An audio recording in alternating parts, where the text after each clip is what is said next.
Hello students, ये question NCERT 11th chemistry chapter 1 exercise problem 1.16 है। What do you mean by significant figures?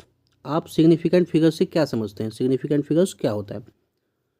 Significant figures are meaningful digits which have significance in the measurement and it reflects precision of the measurement। कह रहा है कि significant figures जो होते हैं वो meaningful digits होते हैं, मतलब जिसका कि कोई अर्थ हो, जिसका कि कोई मीनिंग हो, and which have significance in measurement, इनका मेजरमेंट में महत्व होता है, सिग्निफिकेंस होता है, इंपॉर्टेंस होता है, and it reflects precision of the measurement, और ये मेजरमेंट के प्रिसीजन को शो करता है, शुद्धता को शो करता है, एक्यूरेसी को शो करता है।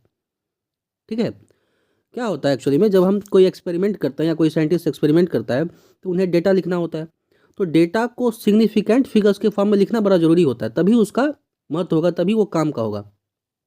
उसका क्या कारण है कि मान लो कि हम किसी चीज़ की लंबाई माप रहे हैं स्केल से, तो यंत्र क्या है, हमारे पास स्केल है, उससे माप रहे हैं, तो उसमें हम कहाँ तक, हम बहुत करेंगे तो मिलीमीटर तक माप लेंगे, क्योंकि उसमें सेंटीमीटर और मिलीमीटर का डिवीजन लाइन होता है।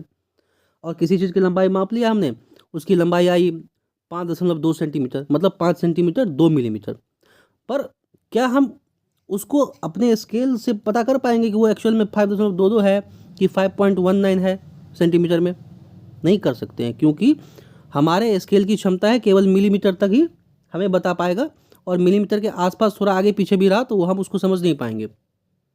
जो डेटा हम लिख रहे हैं उसकी एक्यूरेसी ऑब्जर्वर, जो कि देख रहा, हम जो देख रहे हैं, जो व्यक्ति कर रहा है, जो माप रहा है, उस पर भी निर्भर करती है, और साथ ही साथ मशीन पर, जिसकी सहायता से, जिस यंत्र की सहायता से हम माप रहे हैं, उस पर भी निर्भर करती है। तो स्केल की क्षमता कहाँ तक है? केवल मिलीमीटर तक हमें बता सकता है।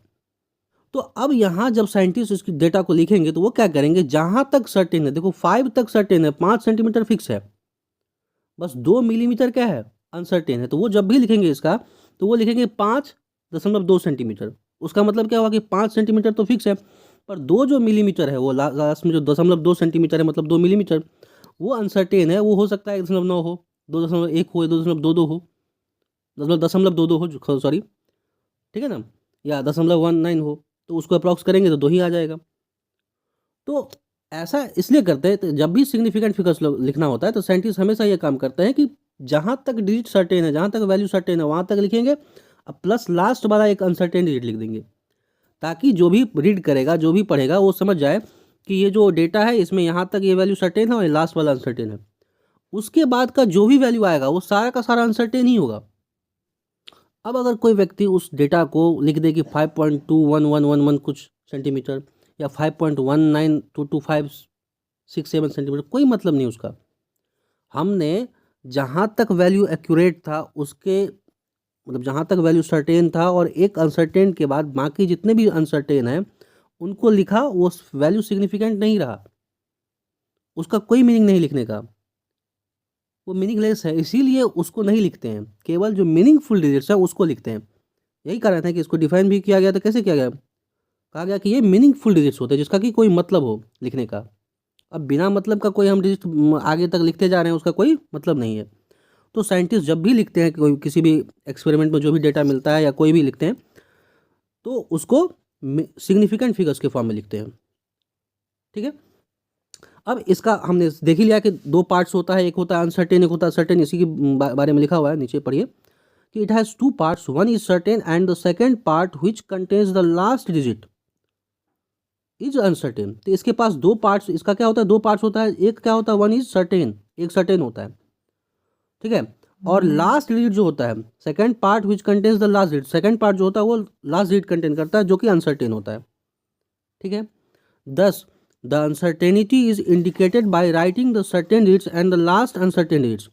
तो इस प्रकार अनसर्टेनिटी को दिखाने के लिए हम क्या करते हैं कि सर्टेन डिजिट सारे के सारे लिख लेते हैं और एक लास्ट अनसर्टेन डिजिट लिख देते हैं, ताकि जो भी पढ़े उनको समझ में आ जाए कि यहाँ तक का डेटा, यहाँ तक जो लिखा हुआ सर्टेन है और जो लास्ट वाला है वो अनसर्टेन है। सिंपली अगर इसको हम लिखना चाहें तो हम लिख सकते हैं कि significant figures S F is equal to certain digits, जो कि रिलायबली नोन होता है, मतलब बढ़िया से जिसके बारे में पता होता है कि ये फिक्स है, ये वैल्यू चेंज नहीं होगा, प्लस वन अनसर्टेन डिजिट जो कि लास्ट डिजिट होता है, जो एक्चुअल में हो सकता है कि मान लो जो पीछे मैंने एग्जांपल दिया कि 5.2 सेंटीमीटर था, मतलब 5 सेंटीमीटर 2 मिलीमीटर, तो उसमें जो वो 2 था, हो सकता है कि वो 5.19 था, उसको हमने 2 कर दिया, या 5.21 था, उसको हमने 2 कर दिया अप्रॉक्स करके। एक्चुअल में क्या था, क्योंकि हमारी जो स्केल थी वो तो मिलीमीटर तक ही मेजर कर पा रही है, उसके 10th पार्ट्स को तो मेजर कर ही नहीं पाएगी। तो इसीलिए का वो जो है अनसर्टेन मानी जाती है। ठीक है, अब एग्जांपल के लिए एक और एग्जांपल मैंने यहाँ पे लिया हुआ है। अब यहाँ देख ले 4.835 किलोग्राम है, किसी चीज़ का वेट मेजर किया है। ठीक है, तो अब यहाँ पर जो ये लास्ट में 5 है, ये क्या है, ये अनसर्टेन है। और यहाँ पर ये जो 4.83 है वो क्या है, सर्टेन डिजिट्स है। मान लीजिए इस चीज़ का वेट एक्चुअल में जो मेजर किया हो, आया हो 4.8351 किलोग्राम, या हो सकता है इसका वैल्यू आया एक्चुअल में हो 8.8349 किलोग्राम। अब भी क्या होगा, अब अप्रॉक्स करके अगर हम देखें तो ये 5 आ जाएगा।